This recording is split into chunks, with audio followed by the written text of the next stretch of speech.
think both sides really enjoy playing against each other because we've been up near the top of the ladder, two really good sides, and we both seem to be at the top of our game when we're playing, and that's a really true test and what footy's about.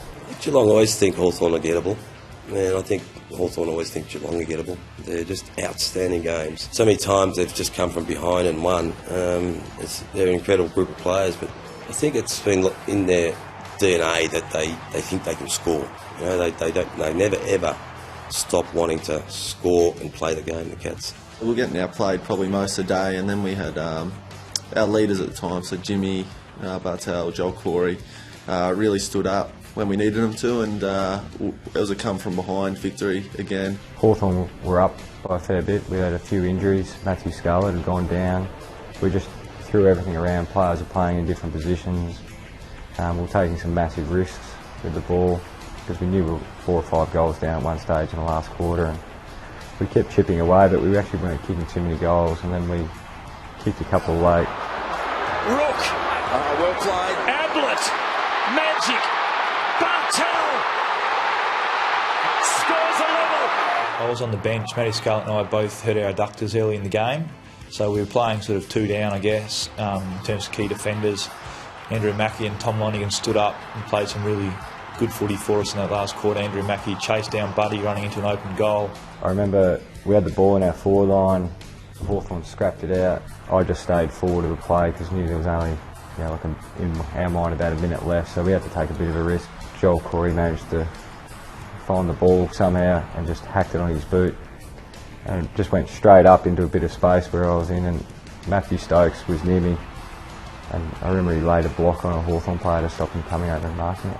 Just right place, right time, so Joel got it out of his stoppage and kicked it to Jimmy in the pocket, and I thought we'd be pretty safe when it was in his hands.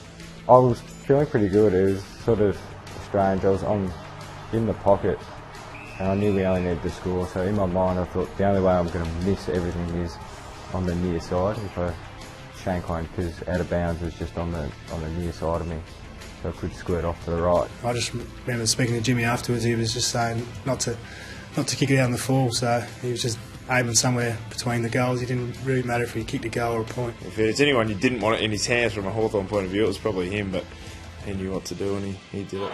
Jimmy Bartel, the Brownlow medalist. Bloody, stop lining me up in the commentary box. He approaches, he comes in, he's kicked a point. The best point he'll ever kick. How sweet is redemption? I reckon about 4 or 5 guys were jumping on top of me, and we were carrying on, and I think then all the emotion of it, you just became completely exhausted with the whole day. A real sign that we never give up, and a game that I was really proud to be a part of. I guess when the ball finishes in Jimmy Bartel's hands and the siren goes, he's only got to kick a point. You can pretty much put it in the book.